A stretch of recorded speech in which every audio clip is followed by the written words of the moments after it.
One of the ideas that drives me the most crazy in the relationship world is that we need to find our other half. Like, we need to find the person, or that our relationship should be uh, the completion of ourselves, that another person makes us whole. And listen, you don't need someone else to make you whole. You need to be whole yourselves, right? That when we bring two whole people together, the divine union we get to experience then is so much more than two halves competing for one person to be able to be whole, because then the other person is not, right? And so in today's episode, I'm going to have a conversation with an incredible guest whose experience and wisdom and perspective speaks to the importance of this inner divine union. And in particular, the transcending of our duality, the illusion of masculine and feminine as separate, bringing both energies into uh, harmony, into union within ourselves, so that you may be fully yourself, fully home, fully integrated. And then when we have that, whether you're in relationship or looking for relationship, you bring in the kind of union that you've really been looking for, that you've really been asking for, that you've been dreaming of. That is when it becomes possible. And I can't wait for you to meet our guest today so you can learn more about what that looks like and how to get there. Welcome, my friends, to another Catalyst conversation for a relationship revolution. Here, we challenge the unquestioned assumptions about love, life, and leadership, disrupting the patterns that have been keeping you stuck and revealing the truth that no one has taught you. Here, we activate new ways of leading relationships curiously, courageously, differently, and dare I say, better, so that you can have the kind of relationships and the life that most people only dream of. I am so glad you're here. Are you ready? Let's get into it. So, if you're just joining us, we are in the middle of a new series that I'm calling Beyond Balance: The Truth About Masculine, Feminine, and Desire. And we are going beyond the duality of balancing masculine, feminine, and into the actual truth about the unity of it and how this plays out in our experience of connection, of desire, and of the yumminess of the polarity that still gets to exist even when we have transcended the binary, right? All of that. That's what we're into this week. And I want to be really clear about something before I go further than this. I don't, I'm not talking about a kind of masculine or feminine that prescribes a way that a woman has to be or a man has to be in order for relationships to work. I've connected with some, or encountered some discourse around divine masculine, divine feminine, as like, this is how the masculine must be, this is how the feminine must be in order for a relationship dynamic to work. And I'm not, I'm not ever, you're never going to hear me in like the shoulds or the needs to be's. We're opening up a whole new paradigm. So if you caught our first episode, you already know that the the two primary shifts that I want to anchor into this month. One, that our gender doesn't determine masculine or feminine energy, and that harm is in fact done when we divide those energies and disconnect them from one another. Okay. So today's conversation, we're going to go even deeper into that division. And I could not be more excited about who's gets to join me to have this conversation for y'all. My guest today works with trauma, works with energy in ways that I don't. And she's going to open up a piece of this that I don't think we fully touched yet in this series. what actually has to happen inside a person before that inner union ever shows up anywhere else. And we're about to get into that. But first, let me take a moment to introduce myself. For those of you who may be new to me or to this work, my name is Dr. Jeni Wahlig. I am an award-winning relationship mentor, speaker, author, intuitive guide, and proud relationship revolutionary. My mission is to revolutionize how most of us think about and go about our relationships so that we can redefine what it means to love and unlock the true power and possibilities that our relationships have to offer, which is really so much. I believe that truly nothing affects the quality of our lives more than the quality of the relationships we're able to co-create. And we are in relationship all the time, in every corner of our lives.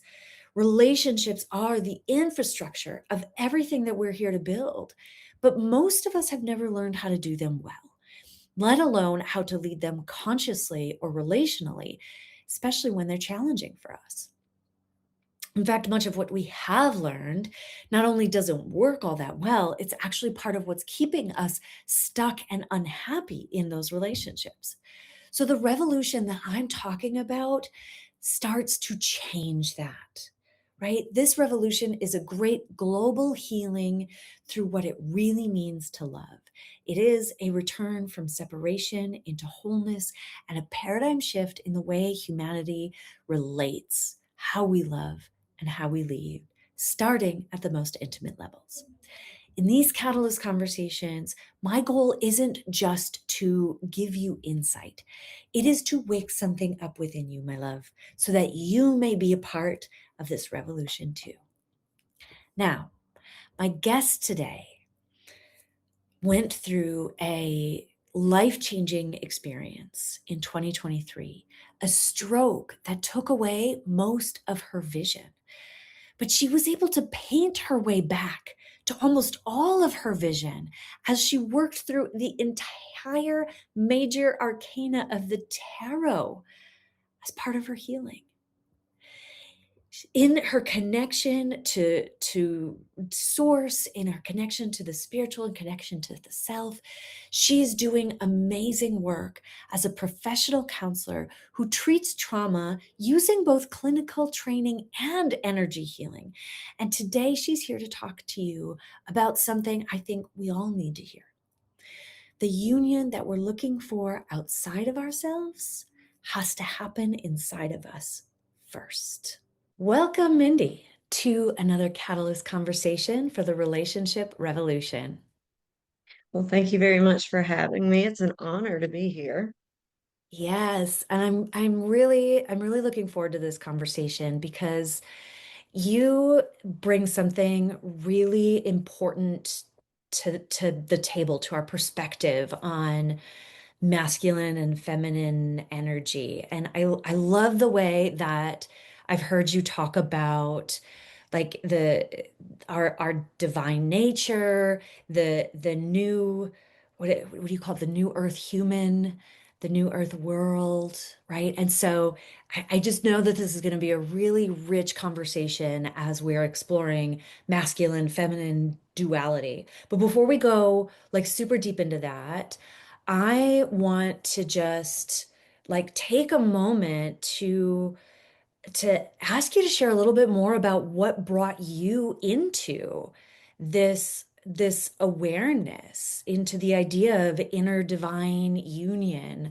and to the work that you're doing in in in this divine energy, beautiful new creation space Mhm. that Mhm. I know you're doing. Yeah. Yeah. And I call it Nova Gaia. And I Nova call Gaia. our new human, evolution, I would say the transcendence of duality as a Mhm. concept, right? I call it Homo luminous, which is the being of light, right? Human being of light. And if you think about it, human being light. Yeah. So it's Yeah. kind of fun to play on words when you go to those upper dimensions, right?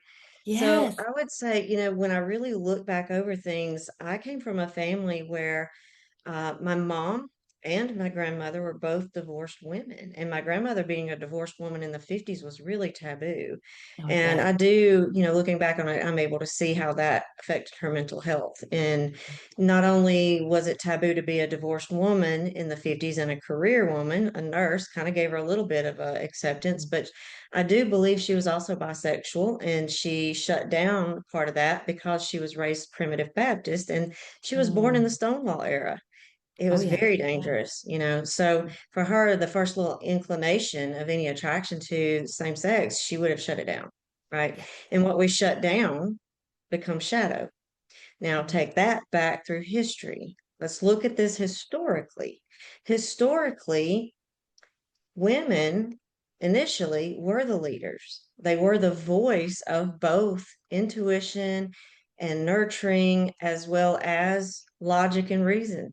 And the Yeah. logic and reason is what helped the masculine be able to step into its rightful place, right? Mhm. So the feminine was just the reminder, hey, you're getting a little crazy there. Let's come back to reason, right? So Mhm. it's kind of flipped in a way in our world.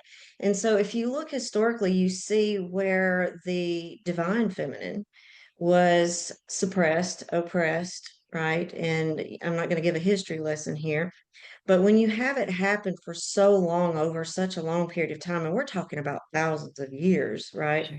Yeah. Then what is natural to the human becomes shadow, Mm. or it becomes dormant.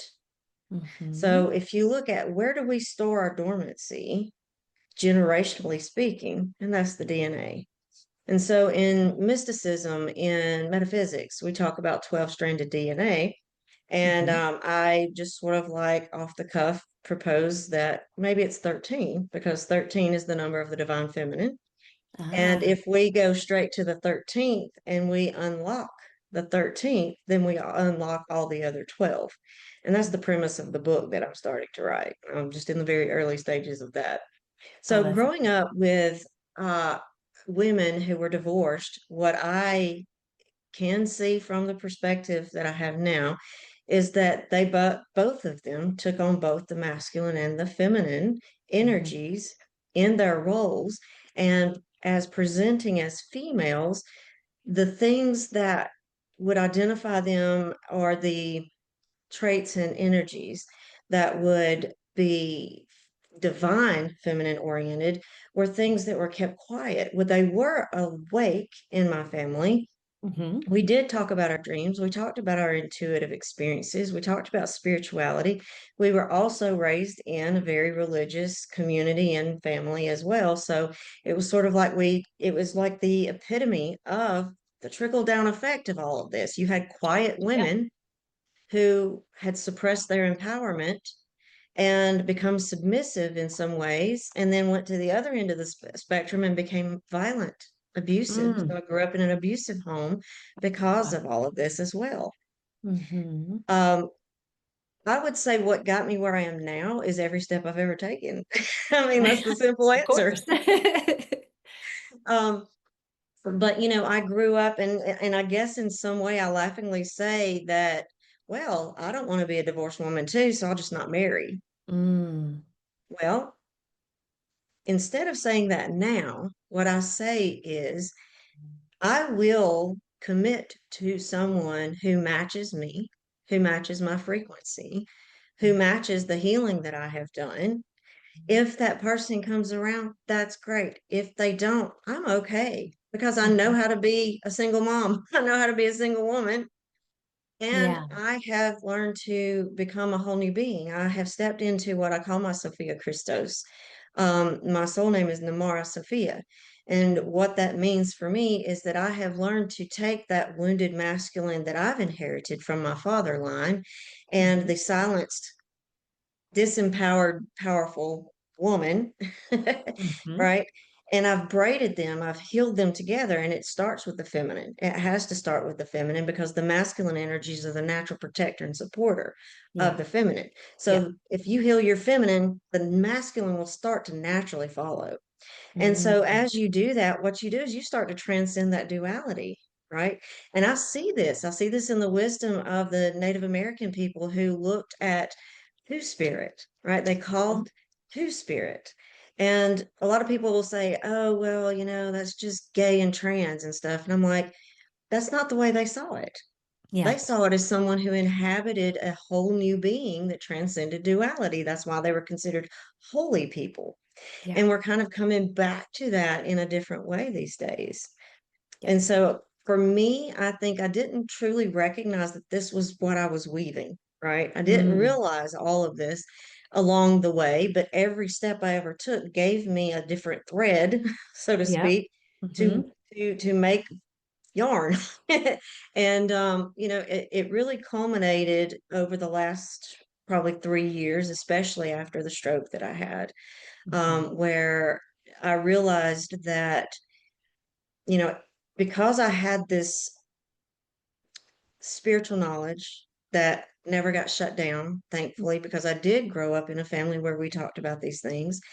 I had a near death experience and out of body experiences at age 5 from two Hmm. different situations. And Wow. so my nervous system didn't get the memo that I was supposed to be controlled by all this conditioning. Now, some of it, of course, had its effect. Sure. But I grew up the weird kid, the one that was very sensitive, open, had the experiences, and then about around age 10 or 11, realized other kids Hmm. were not having these experiences and was like, oh no, I'm the weird one. So I didn't have the empathic and emotional boundaries, but I also could see through what a lot of people call the veil these days, right? I could see the truth. Hmm. It's not about the veil thinning, it's about our consciousness raising, really. Yeah. So I was Yeah. able to have experiences that kept me open and helped me see, even though sometimes it was confusing, it was sort of the stepping stones that I can look back on and say, okay, that's why I still have that in my foundation, you know? Hmm. So the stroke really, it pointing me in the direction of saying, wait a minute, what we think is damage sometimes is not damage. It's an opening.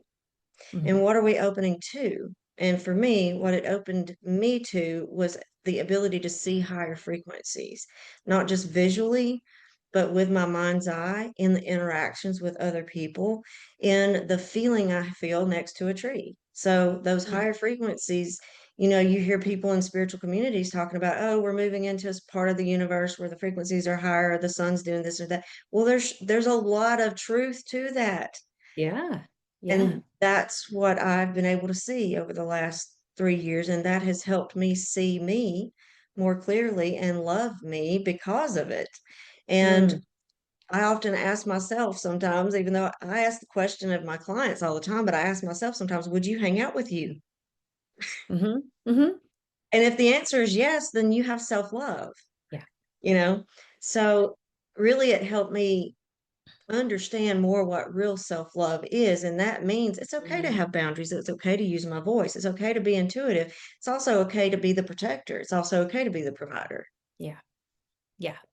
I love that you're talking about transcending duality, Mindy, because in the relationship revolution that I'm so committed to, one of the six key shifts that I believe needs to happen in our world to really I mean, what it is it's a raising of consciousness. It's a reconnecting with who we really are and being and experiencing the power and potential of love. But in that, one of those shifts is a move like out of the duality, the binary, and into wholeness, right? Yes. Into this, as you call it, like this divine union within ourselves, but in a way that still honors like the polarity of masculinity and femininity, so that we're not, as you named, moving, from one end of a binary to another in order uh, to experience or express masculine energies. Or I think, sometimes for men who don't want to be in toxic masculinity, the way that they move is into a more feminine expression, but they lose kind of the masculine energy, or they disconnect from that in order to embody more of the feminine. And I think what you're speaking of transcending that is so powerful and so healing within us. And I'm wondering for, for people who this may be a brand new idea, uh, like what does that look like? Like, how do I even want to ask this? If you could break it down or describe the idea of uniting these energies within us, leading with the feminine, but bringing them together. Like, what does that look like? And do you have any thoughts about how people can start moving toward that? Yes, actually. And to start off, I'll use two therapy references, two different theories right here. So you got your DBT where you can hold, and for people who don't understand what that is or are not familiar, that's dialectic behavioral therapy. And the premise of it basically is that one can hold two opposing ideas, opinions, feelings, whatever, thoughts even at the same time. Mhm. And if you can acknowledge that, then you start the movement, and the movement to get to that transcendence means you go to one and you gain something there that then you take to the other side, and you take that and you Mm, compound that, and it's sort of a weaving, I right? love And that. eventually you weave into a new idea, or you can say wise mind, right? You go from Yep. emotional and logical mind back and forth. Our brain does that naturally, right Yep. and left hemisphere.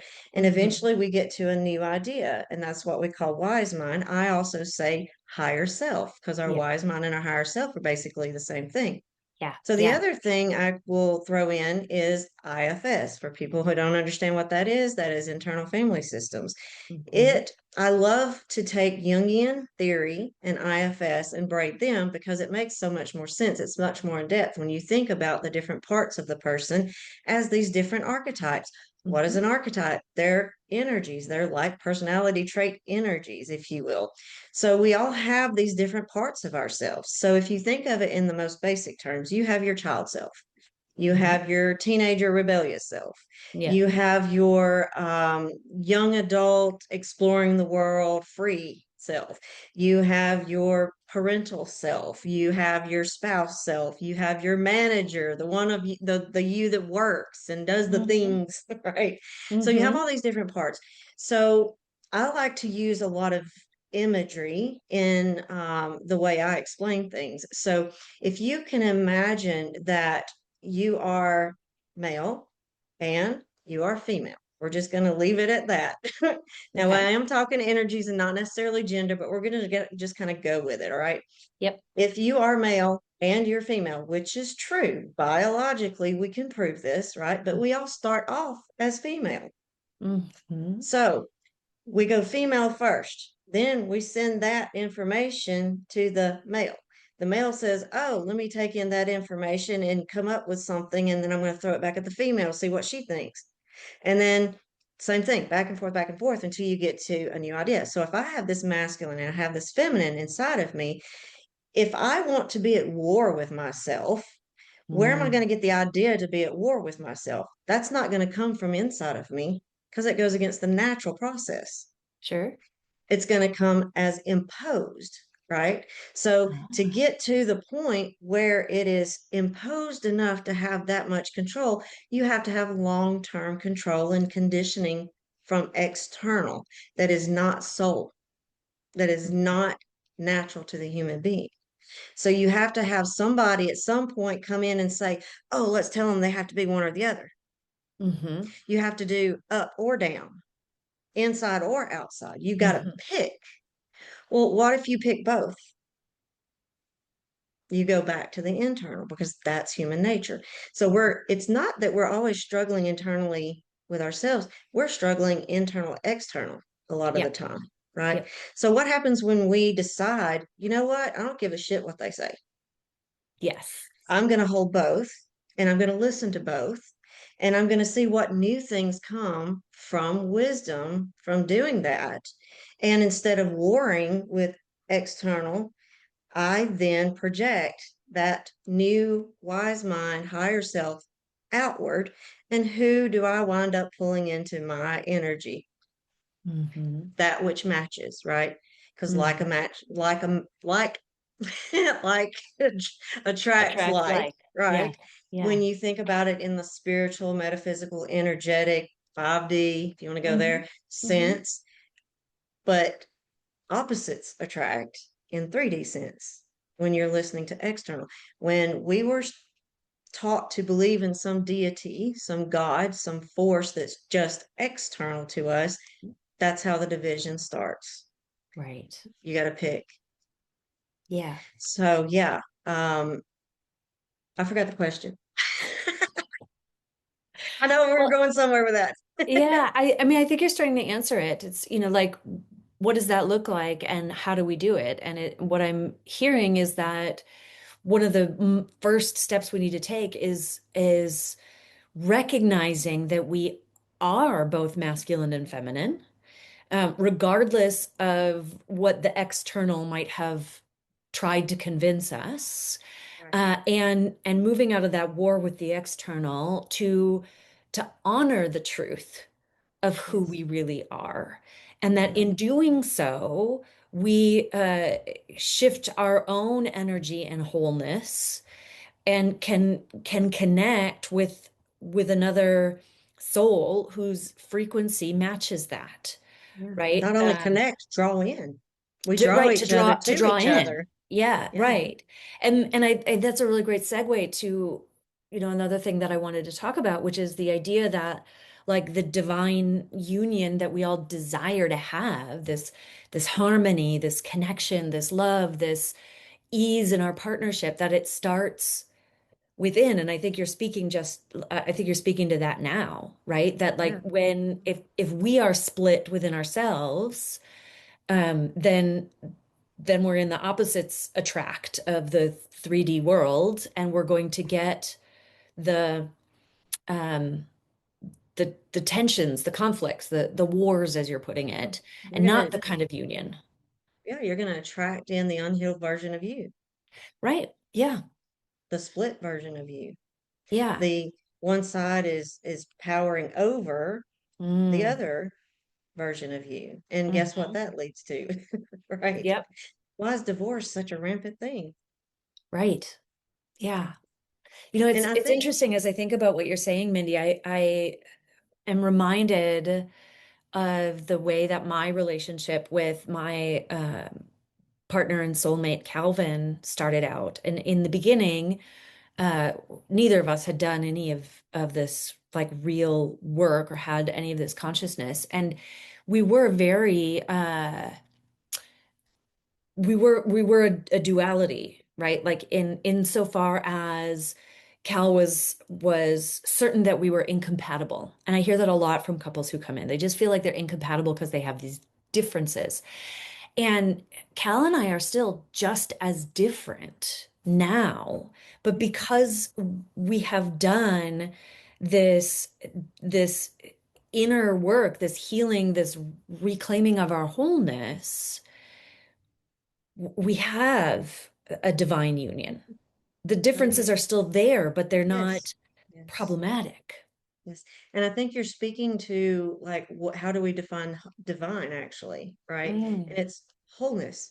It's not about, oh, I have these superpowers and I'm perfect. yeah, love that. We look into religion and we look into wisdom paths to give us a sense of what that is, but they Hmm. all still tell you the same thing. The kingdom of heaven is within. So Yeah. it is about wedding, right? Those things that have been polar opposites, but they're only polar opposites because we're told they were. So we're Right. we're kind of coming back and going back to what is natural in the face of systems that want to keep it unnatural, to keep separate. Hmm. I think it's interesting, and I think this is a big cultural factor, but it's more like worldwide, is that, as technology is introduced into society's consciousness raises, we see there's plenty of evidence and scientific studies on this, right? Hmm. So when you look at the way people ages, say 25 and down, believe about other, right? They don't think in terms of borders. They don't think in terms because their whole lives they've had some kind of device that they could access and build a Yeah. relationship with somebody on the other side of the planet.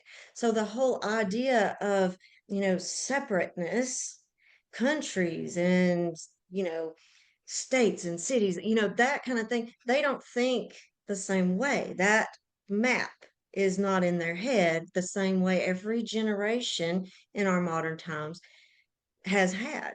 So Mhm. in their minds, it is, are you a good person or not? Right? Right. And then they go through the typical developmental stages of what that means. But what you see is you see a whole new generation of people who don't necessarily think in terms of other. They don't think in other the same way. So what does Yeah. that mean internally?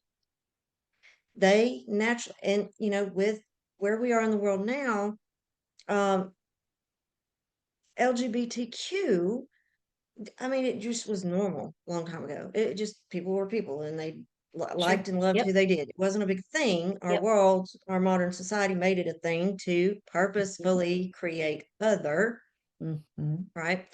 And so now in this, modern time, it's much more open and accepting, especially here in the United States.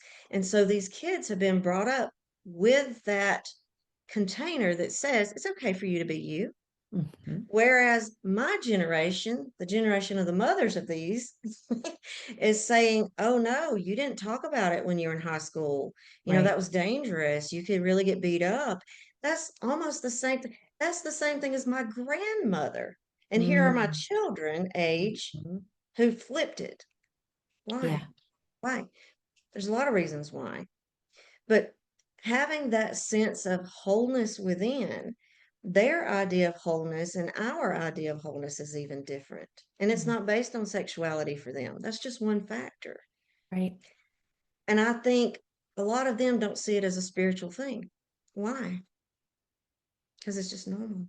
Mhm. What is divinity? The whole reason we are at odds at all with all of this is because we forgot what divinity means. Mm. What does it mean? It means living from the heart and feeling a sense of wholeness. It's If beautiful. you individually feel a sense of wholeness and you're living from your heart, you don't have war. You don't Mhm. have communities where people are hungry or homeless. Mhm. You don't kill somebody because they're different. Yeah. Yeah. I so appreciate this, Mindy. The perspective of divinity living from your heart and feeling a sense of wholeness. And as a member of the queer community, I really also appreciate you naming that because I think sometimes when we talk about masculine, feminine, uh, blending or like moving away from the duality, we talk about two spirit like experiences or identities. It is or can be for some people um like indicative of queerness in some way, right? That like that somehow if the feminine were to embody some masculine, that would make them queer, or masculine to embody some feminine, that would make them queer, right? Or less masculine or less feminine. Right. And that's not it at all. And this idea, like bringing back to the idea of, our divinity, our wholeness is that feeling of wholeness and of being able to live from our heart, as opposed to living from uh like the war, the me versus you, which is another one of the kind of tenets of the relationship revolution, is a move away from me versus you, that war, that duality, into us, into our Mhm. oneness. Right. And Right. I think it's like it's really important to name that what we're talking about and as you're naming the younger generations, they just kind of inherently know this. It isn't about queerness. It isn't about this Right. the more difference. It's about normal. It's about coming back to human nature. It's Yes. about embodying your authentic self Yes. without like disowning parts of Mhm. ourselves that patriarchy and individualism and the external has told us are not allowed, that the feminine is not allowed to, like, I told a story in my first podcast this month about how Cal once told me I couldn't wear ties because he was masculine energy and I was feminine energy, and he couldn't, it would be too emasculating for him, right? Um and I when I was first dating my wife, because she was a more masculine energy, masculine presenting woman, I actually was really uncomfortable with anything that she did or said that felt feminine, because like that wasn't allowed. Mhm. And I think this allowing ourselves to just be and to live from the heart, regardless of our sex, our gender, or our preferred energetic expression, is so important for people to hear and understand that's an option for them. That in fact that is a liberating and life enriching move. Mhm. Is And, that? I totally, completely agree with what you're saying. It makes complete sense to me. And one of the things, let me gently, bring this up is that, with the desire to alter one's appearance, why is it such a big deal if somebody wants to present the way they want to, right? Hmm. Now, what I will say is to go to extremes like surgical, right? If the person wants it for themselves, that's one thing, right? But if they're doing it because society can't accept them and they're miserable and they're struggling and they're even on the verge of suicide, Right. right? That's not a person problem, that's a societal problem. We all can recognize this. So if we went back to human nature and wholeness, living from our heart, that person who feels the desire to alter their body surgically, for example, that thought wouldn't even be there because they're Hmm. already accepted the way they are. Hmm. And to me, that's sad that we've gotten to a point in humanity, in our history, that that's a thing that causes a child to take their own life. And it hurts me deeply. Yeah. So for me, part of my voice, because I am a divine feminine, right? But I'm also the transcendence of that because I can recognize my masculine, but my divine feminine chose to take my voice back. That's what it Mhm. means really for me to be. I get to speak for the voices of the ancestors who didn't. I get to be their voice. And some of my ancestors would say, why are y'all splitting everybody? Like, what is the Mhm. deal with this? Right. Yeah. And so for me, being able to step up and use my voice and say, hey, we've got to like move beyond duality. We've got to recognize the matrix, as people call it, but matrix is like a word that's rooted in the word mother. So I think we need to come up with a different word. But I think the reference there everybody gets is the Yeah. Matrix movie. Yeah. So when we start to really recognize the matrix and say, oh, well, how did this particular belief start? How did Hmm. this particular, way of being, way of treating somebody start? And it's Right. not all these cultural traditions and things like that. Those are, somebody told me one time, if you have a rose garden that's all red roses, that's Hmm. beautiful. Hmm. You've got all the dynamics of petals and the opening and the closing, life, death, rebirth, and you've got the strong stem and you've got the thorns. But if you have a garden that has all varieties of all roses and all other flowers of Hmm. color, then you have absolute beauty. You have the most beautiful kind of garden, right? So we can accept our own differences. Sometimes you might want to be in your more masculine state. Yep. Just because I say I live from my divine feminine doesn't mean I don't access it, doesn't mean it's not part of it. That's right. So I can choose to kind of go there. I can Mhm. choose to say, well, that's just been integrated into who I am. And I still operate from the feminine because I am identified with being a mother, with being a nurturer, a community builder, the creative, the artistic, the intuitive, right? Yep. that doesn't mean that I can't honor somebody else for their difference. I might find the beauty in their difference instead. So Mhm. look at the matrix and say, ooh, no, matrix desires to separate, to control. We know this is an age old narrative. Yeah. Recognize it for what it is and stop participating in it. I had someone on a podcast not too long ago say, people just stop paying your taxes. I was like, yeah, if we can get everybody to do that, that'd be great because I don't know what the IRS does with my money. Uh-huh. Mhm. So, I think recognizing that variety is and accepting variety is much more beautiful than Yeah. just sticking with, hey, it's this way or that way. Do you Mhm. want cheese grits or do you want plain grits? I want the Mhm. variety package. Yes. Yes. Yes. So I want to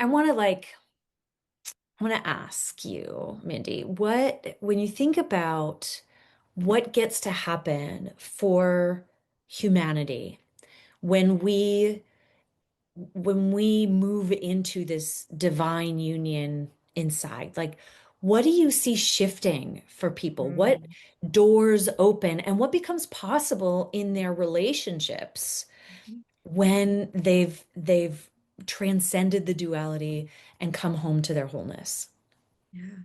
Well, of course, it starts individually. And I think as each one of us individually um, brings that union in and, learns to live from the heart again and remembers, because as we do that, we unlock aspects of our brain.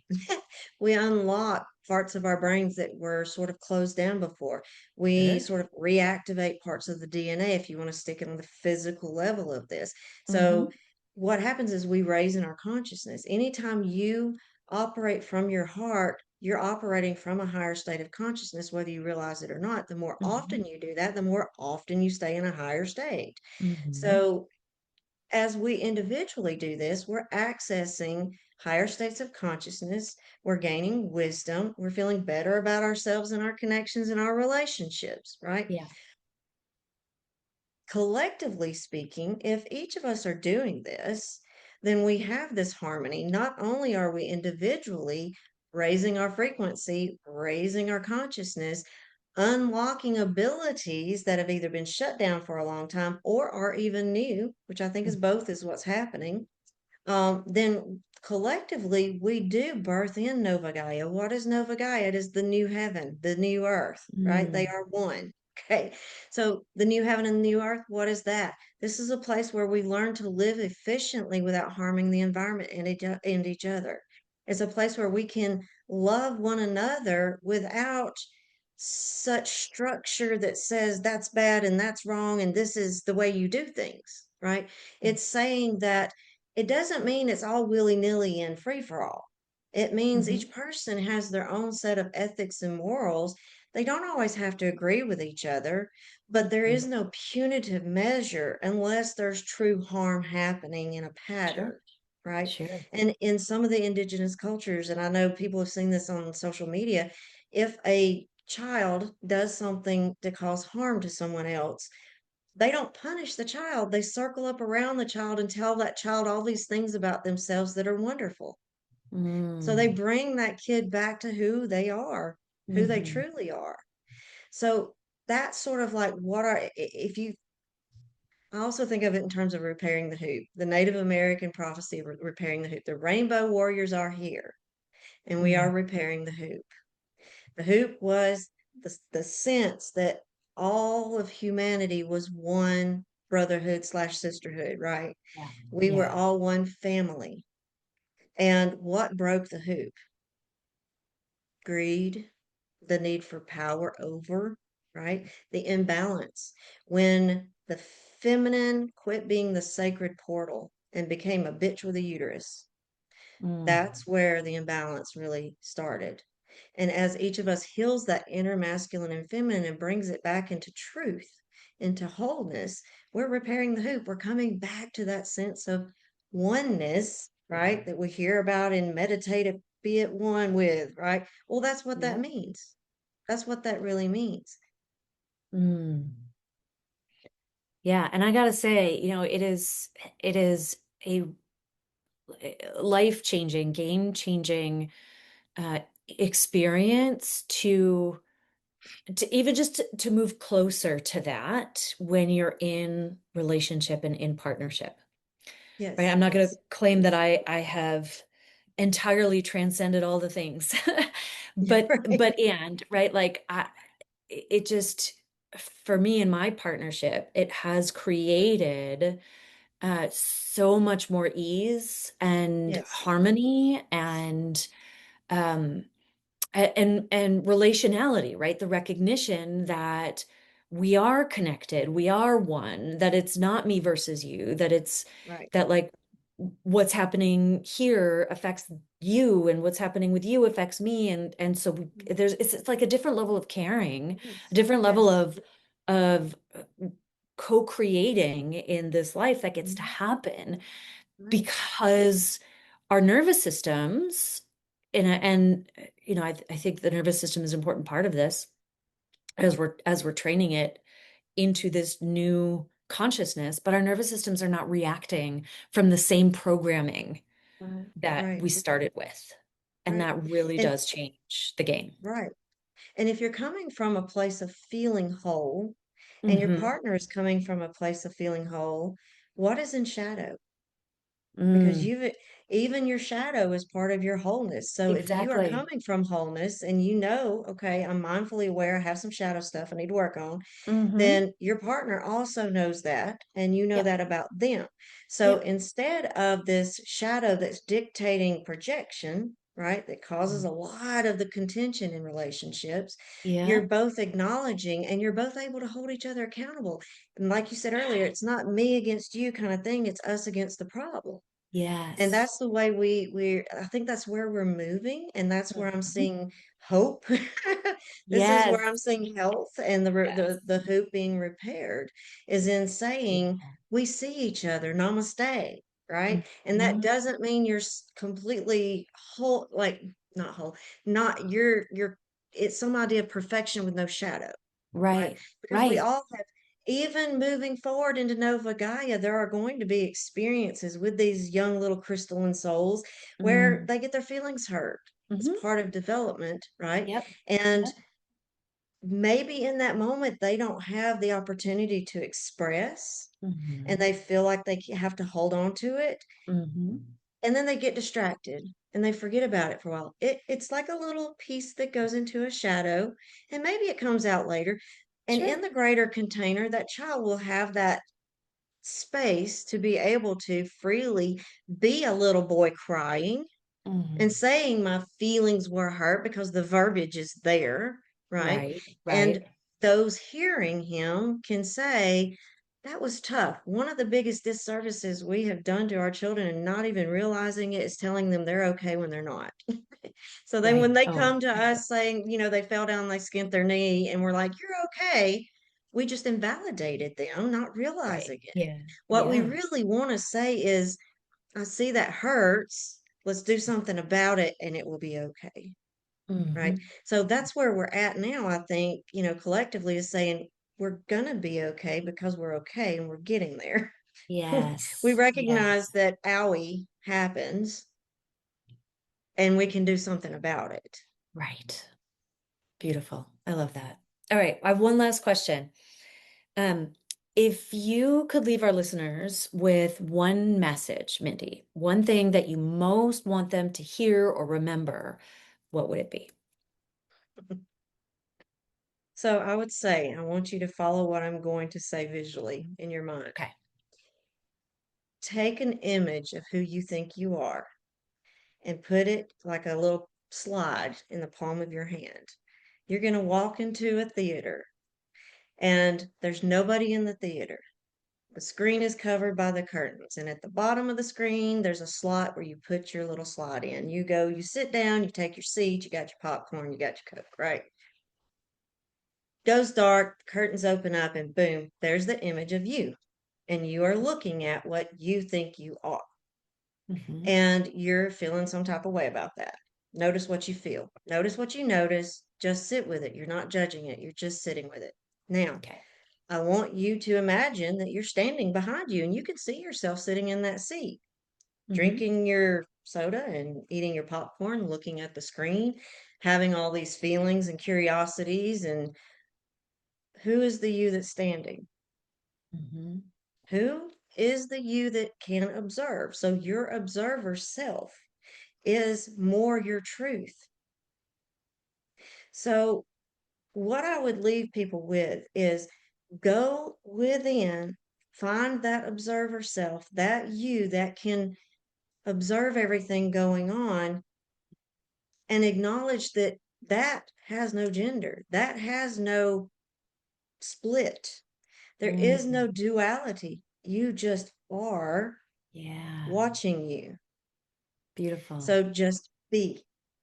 What did we come here to do?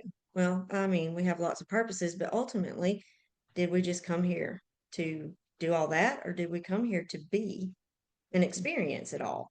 Mm-hmm. So it's not about what are we doing, it's what are we doing? Yeah, I know that sounded weird, but Yeah. Yeah. how are we doing it? We're doing it by learning to shift our consciousness into a greater sense of awareness. And it Mm-hmm. starts with you being aware of you. Mm-hmm. Oh, that's beautiful. Awesome. Well, thank you so much, Mindy. This has been such Yes, a thank rich you. conversation. I so appreciate it. And for those who may want to learn more about you or uh, work with you, how might they find you or get in touch? Well, there's a lot of different ways. One of the easiest is on social media. You can look up Ascension Counseling Services, LLC. Make sure you put that in there. You'll get somebody else's page, I think, on Facebook, and you can access there. You can always message me or comment, and I'll respond. Also, you can go to the Psychology Today website and just type in Mindy Jackson. You can put in Georgia. You can put in Carrollton, Georgia. I think you'll find me.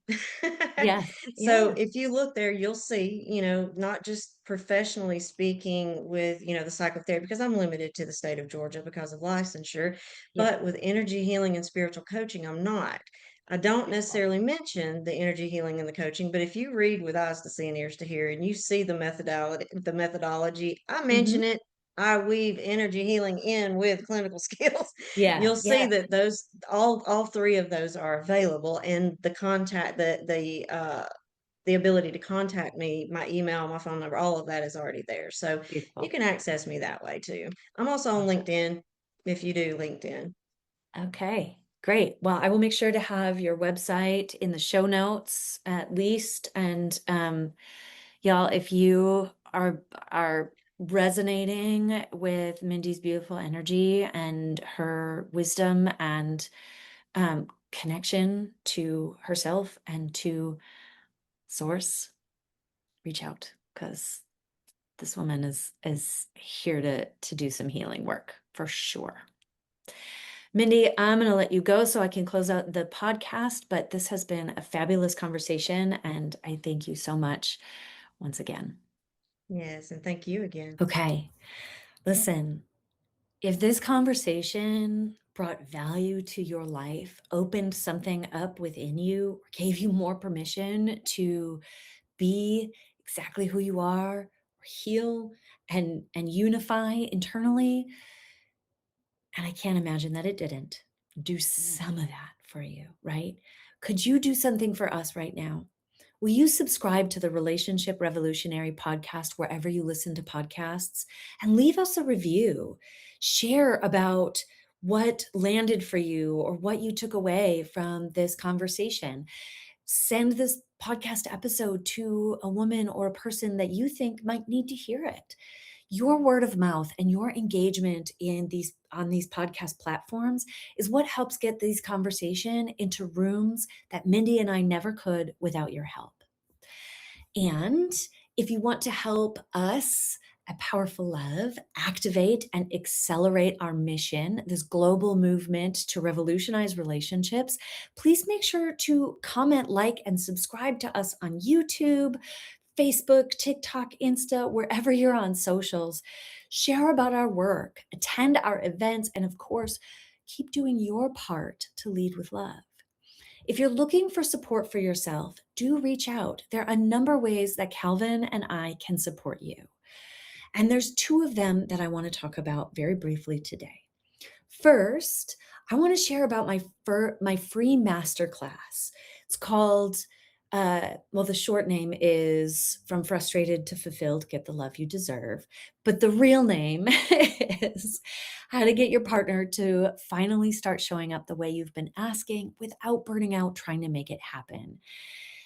And this isn't a webinar, my friends. This is a live engaging conversation. I believe it is an identity activation because it's calling you into a next level of you. It's real talk about the real shifts that are going to change how you show up in your relationship and what you start to experience differently in the way your partner is showing up in your relationship. So if that sounds like it might be a good fit to you and you've been spinning your wheels trying to get something to change in that in your dynamic and it's not been getting you anywhere, this is the masterclass that you want to be a part of, okay? The link for that is in the description. It's free and I would love for you to be there. If you know that you are ready for something more supportive than a masterclass activation could take you, then I want to invite you to check out my Third Path program. This is a 6-week transformation for the person who is done abandoning herself and is ready to stay in the relationship or desires rather to stay in the relationship, but knows that shit's got to change and is ready to make it happen. Okay. So it's built on honestly a lot of what Mindy was talking about today, right? That you doing your part of the union first so that the relationship has something real to meet, so that you're embodying these new shifts of being so that you're creating something different in your relationship. And I'm going to show you exactly how and walk with you for those 6 weeks to make sure that you have deeply learned and embodied this new approach to having the relationship that you truly need and deserve.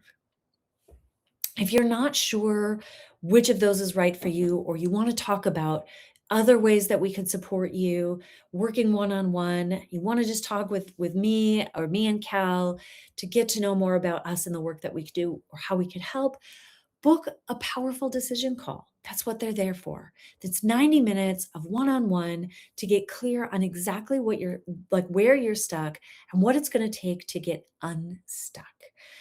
The investment that you make in the decision call applies to any program or digital course that we offer as well. So you're never paying anything twice. And the link for that is in the description as well. That's what I have for you today, my dear friends.